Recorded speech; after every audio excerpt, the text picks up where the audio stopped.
This is the Banbury Road and Marston Ferry Road.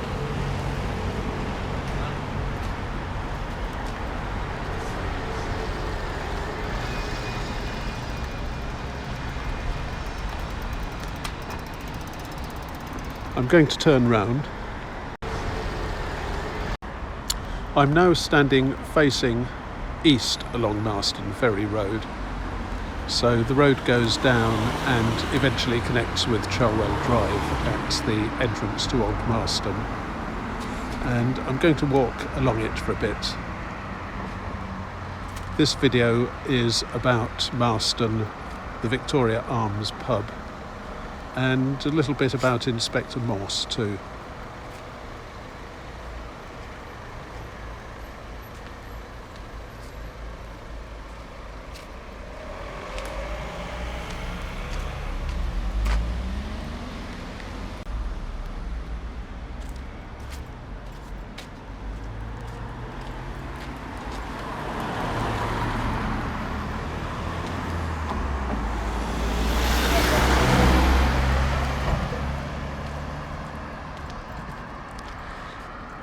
My starting here at the entrance to Marston Ferry Road, that's why I said in my Summertown video last Wednesday, remember this spot. I walked past it and pointed to it.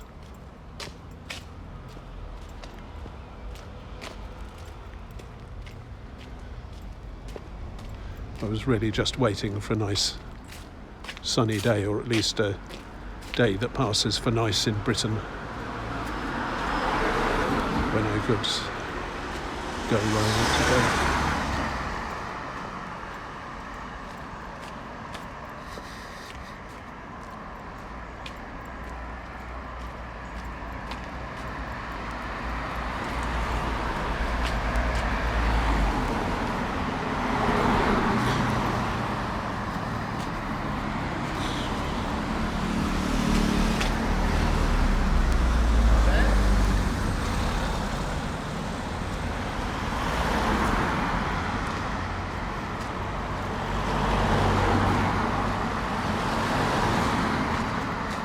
That's Ferry Pool Road on the left, and it goes to the swimming pool and gym area of a community centre up there.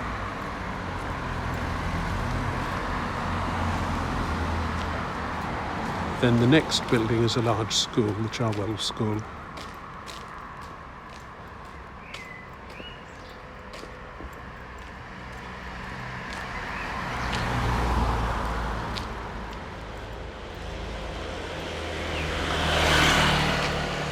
Almost the next building, sorry. There's a bowls club first.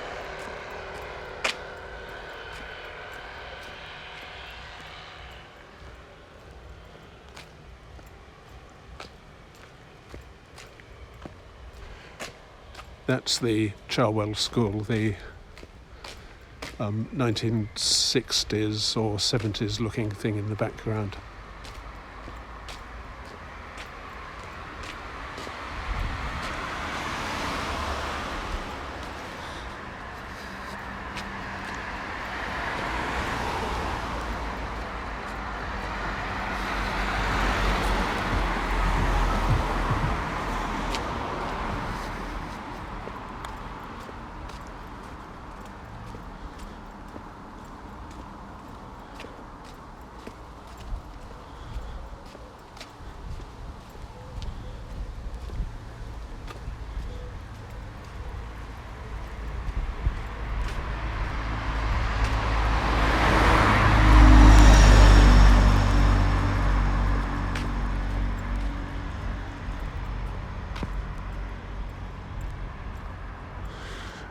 That's a mural on the underpass that was painted, must be many years ago now, by some of the pupils. And I'm not going to use the underpass, but it's worth looking at just for the style.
now considerably worn.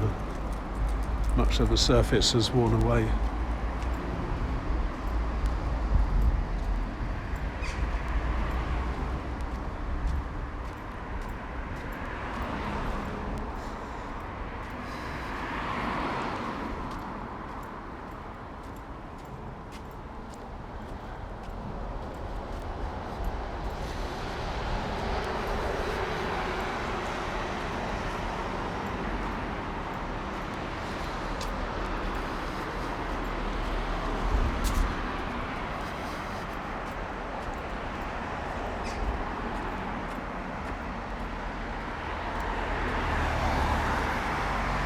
I'm walking along this side because I want to get to something on the north side of the road.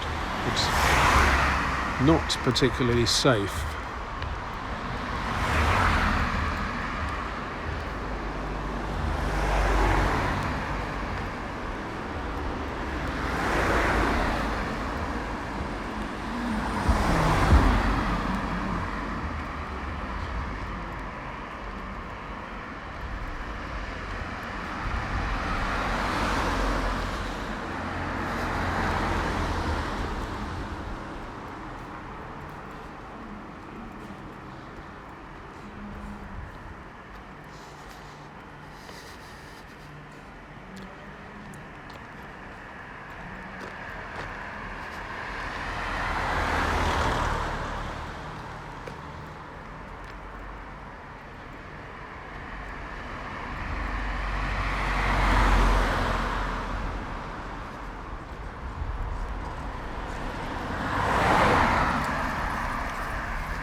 This is far from pleasant because a length of creeper could easily trip one into the road.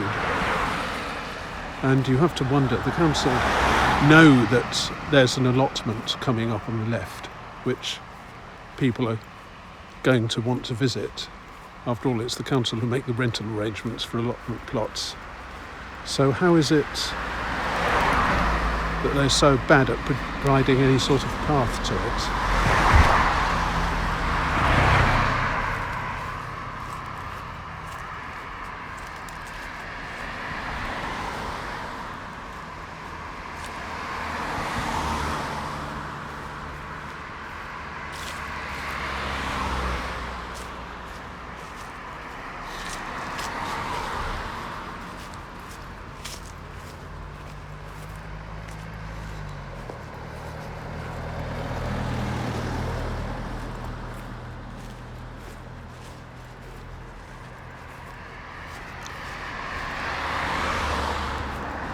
Obviously, those aren't allotments, those are Charwell School sports grounds. I'm talking about something further on.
Well, I have a request. If anybody is watching this, of course I know people are watching it, have a good think about the traffic safety aspects. You can see the sort of surface I'm walking along and the nearness of the cars. And then send an email to Oxford City Council pointing out how unsafe this is as a way of getting to where you'll see me getting to.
Right, so where I'm going is there. That's a particularly old variety of the British public the English public footpath sign. And I wouldn't be surprised if it's been unchanged for quite a few decades. At least I'm off the road.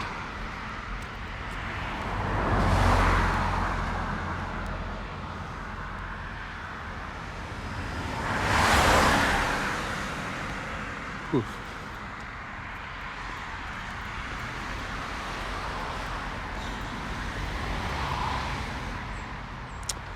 I'd like to know what is up there and who owns it.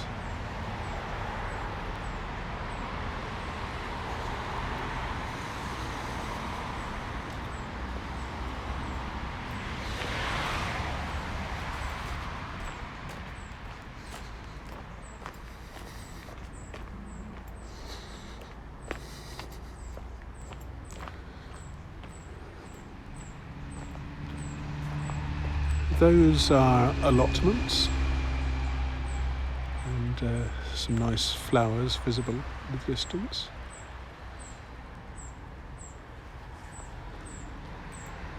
And this is my footpath. So I'm still heading east, very, very, very slightly north of the Marston Ferry Road now.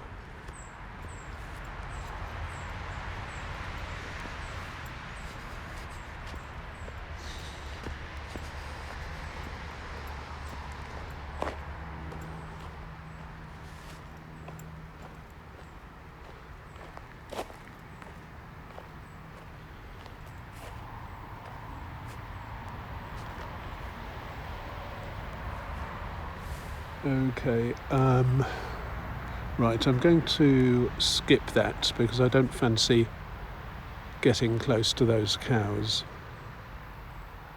Lots of flies around, they're probably quite irritable. So this is going to be, let me check, I don't think I can skirt round them up here.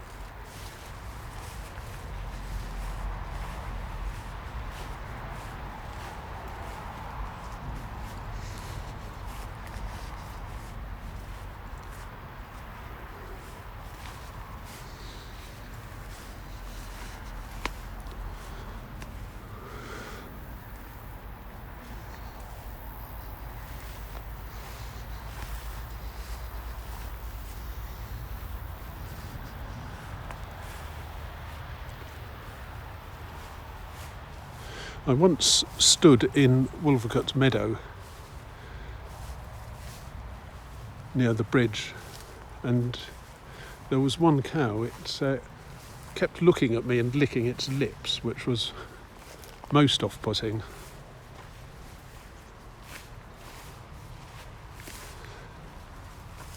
As if to say, I'm fed up with the farmer's cow food. How about you?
Right, so I've hit the northern edge of the field.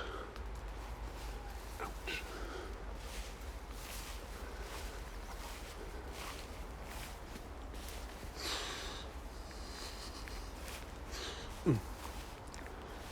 But it doesn't look as though I can get round the outside of it. The ground is too overgrown. Shame. Okay. I'm going to have to cut this one short then.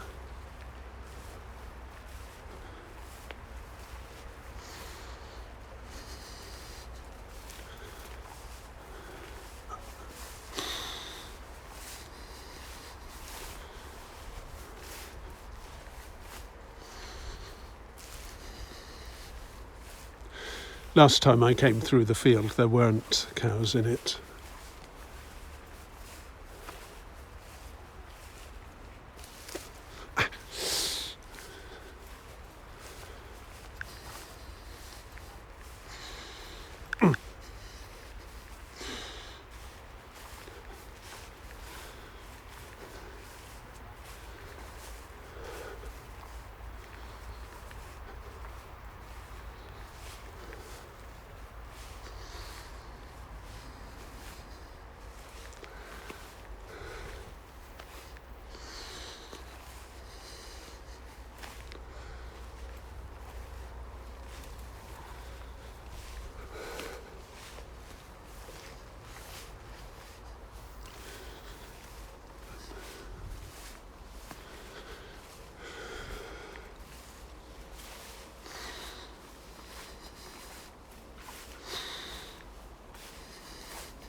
I'll probably suffer for this with gnat bites tonight, but I have discovered that if you put the bitten part of your body under a very hot shower for several minutes, then it both eases the pain, probably by saturating the nerves with other signals, but more important, it seems to do something to your metabolism so that the gnat bite changes somehow and doesn't start itching again.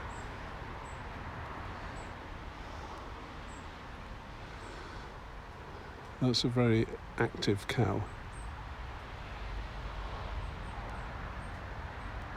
Okay, well, what I was going to do was to walk across the field, and if what's there on my first visit was still there, I would come to a dead end, which seems an odd thing for a footpath to do. It does, after all, say footpath on that sign that I passed. And the reason for that is that it comes to the Charwell.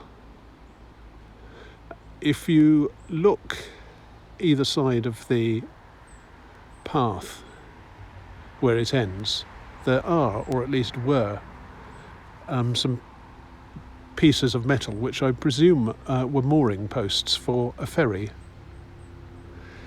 Until 1971, there was no bridge, and I don't think there was a Marston Ferry Road either. So the only way across the river round here was by ferry. For a time, there was what's called a line of ferry, where you sort of drag the boat across the river on a line, which was run by the people running the public house opposite. And that gives me an opportunity to talk about the Victoria Arms. That building is the Victoria Arms pub, and it's now much loved by people, obviously people with cars. You can get down there by going through Old Marston and then turning down a drive on the left. But it's also good for walkers, of course, and it's good for people punting. There are two places in Oxford where you can hire punts to take on the Charwell. One of them is, well, it's near the Charwell, it's next to the Charwell Boathouse restaurant, and one of them is near Magdalen Bridge. And if you have the stamina, particularly with the Magdalen Bridge one, to get a punt up as far as the Vicky Arms, you'll find mooring places, and you can then loll on the lawn or by a table and enjoy a few beers, though not too many are recommended if you're punting. What can I say about the Vicky Arms itself? Well, there's a book called The Encyclopedia of Oxford by Christopher Hibbert, and that describes the Victoria Arms as a stone inn which was built in the 17th century and reconstructed in 1840. It was closed in 1958, he says. Then the Oxford Preservation Trust took it over in 1961, and it was reopened in 1986. Now, I think he may be missing something here.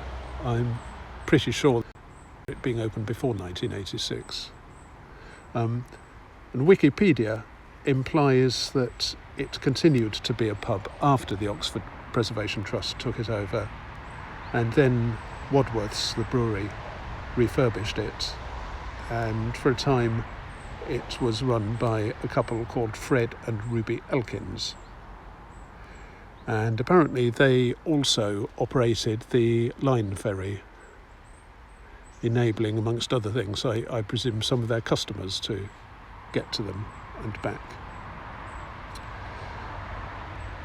Regarding the ferry, it's other histories say different things. The brewers currently managing the pub are Butcombe, and their history page says that the pub dates back to the 17th century and was the ferryman's cottage, and that it once hosted Oliver Cromwell, the main guy on the side of the parliamentarians, against the king, that is, during the English Civil War. So that's a little bit sort of inconsistent with what Hibbert says about the pub being reconstructed in 1840, because Butcombe give the impression that it was the ferryman's cottage originally and that it's been the same building ever since. Of course, it gives the place a bit of an added shine if you think that it's always been the same rather than having become a pile of bricks and then a new building. So I don't know. Regarding the ferry and the river crossing, apparently there's been a ford here since the 12th century. So presumably the river is fairly shallow at that point. And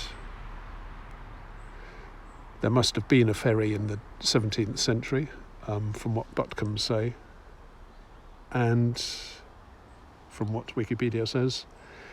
And that line and as a line ferry, the ferry continued to operate till 1971, when the Marston Ferry Road bridge opened. But it's an interesting sign of history to think of this footpath just now terminating at the river, because the ferry has been taken away. I did wonder why the pub was built. It's described as an inn rather than a pub. It's quite a big building.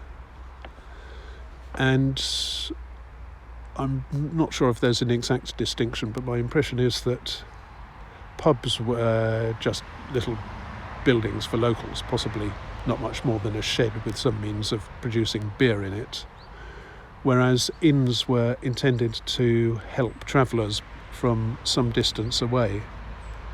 So I looked up summaries of travel in Britain and got one that divided it down into a number of stages. That in the 11th century, the main form of travel, or the main use of travel, was by pilgrims, religious pilgrims, and that the places they'd be staying at were typically hosted within cathedral closes or within abbey grounds. And then in the 14th century things started, that was in the 11th century, and then in the 14th century things started picking up a bit, and you got pack horse men, various messengers and traders, and they needed buildings to sleep at and refresh themselves at. And then in the 16th century, 1516, Henry VIII appointed a master of posts and started an official post service, not for the public, but just for his official business, just for his government's official business. And the post boys would take the post along the post roads out of London, and they needed places to stop, change horses and so on. So there was a need for inns at which that could be done, and that pushed up the innkeeping business a bit. And then you've got the start of the stagecoach era, the London-Edinburgh stagecoach, which seems to have been one of the first ones, started in 1658. It took 4 days to get from London to York. So, and with rutted roads, mud, stones, and probably very little suspension, I doubt it was very comfortable. And one of the things I read says that, in fact, stagecoach travel then was so uncomfortable that you could only do 6 to 10 miles or so at a stretch. You had to change the horses too regularly, because horses were driven all out, and contrary to the impression you get from fantasy novels, they're not like magic vehicles that can go for an infinite amount of time without refurbishment. They need regular feeding, regular care, sleep, and lots of other things. They're pretty delicate. So horses had to be changed, and the people in the stagecoaches, the passengers had to recover from the stages in the journey. So that pushed up the innkeeping business a lot more. After the London to Edinburgh stagecoaches, there were many others. There was a London Exeter in 1680, which took about 8 days to get from London to Exeter. Think of that.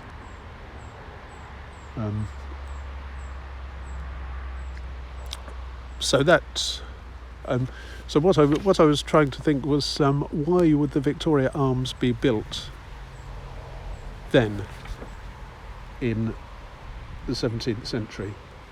Was it just to supply a few locals in Marston, or was it an important stage for people coming and going further afield? I don't know, but if anybody does, tell me. One possibility is that it was on a drover's route. Drovers, big farmers in Wales, for example, would take their animals to market in London, and obviously they had to get to them all that way without benefit of modern transport. Oxfordshire happened to lie on the droving route from some parts of Wales to London, and so indeed did Oxford within Oxfordshire, but it wasn't a particularly good idea to drive your animals through Oxford. There were heavy tolls, and it seems that the academic nature of Oxford itself didn't really fit very well with loads of animals going through it. There's a record of somebody being fined in 1831 for droving his animals along St Giles. So it was best to keep out of Oxford. One route, for example, was from Whitney to Thame. I'm facing north now.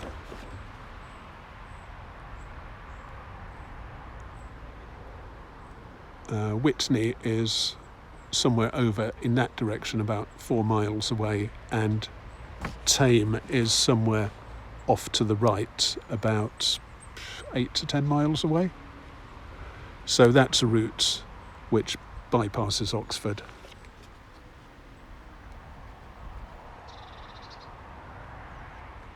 And it might be that the Victoria Arms was built for that it was a rest and refreshment place for the drovers. I don't know.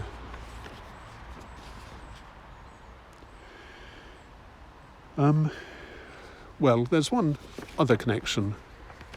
I'll visit the Victoria Arms again, by the way, from the other side of the river. I'm not going to do that today. There's one other connection with Oxford, and that's Inspector Morse. He visits the Vicky Arms several times in the course of his adventures, and in fact he visits it during the last episode in the series, The Remorseful Day. And he recites, I can't remember where, I think this is at the Victoria Arms. He recites a poem which was apparently dear to him by Houseman. And it resonated with me too. Some time ago I found myself in the fields on the other side of the Victoria Arms taking photos of the August sky. Very warm day, partially cloudy, and at about 8:15 in the evening the sun looked like a huge beefsteak shining down in an irregular, rather jagged fashion upon me, the grass, and the Vicky Arms. Striking, pleasant, because it was so warm and light, but a reminder of the winter to come. I always feel that about August. And the poem that Morse liked, I'm going to read now. Imagine him, or if you prefer, imagine me standing outside the Vicky Arms, reciting it. 3 verses. How clear, how lovely bright, how beautiful to sight, those beams of morning play. How heaven laughs out with glee when, like a bird set free, up from the eastern sea soars the delightful day. Today I shall be strong, no more shall yield to wrong, shall squander life no more. Days lost I know not how, I shall retrieve them now. Now I shall keep the vow I never kept before. Ensanguining the skies, how heavily it dries into the west away, past touch and sight and sound, no further to be found. How hopeless underground falls the remorseful day. Ensanguining means to make bloody or to make appear bloody. So he is referring to the same sort of sunset that I saw. I always feel that there's something deeply terminal about winter because it is just so long before one can enjoy life again, 6 months or so. And you know that by the end of September, you know that very deeply, that it's going to be horrible right up till April or even worse. And you keep wondering, will nice weather ever come back?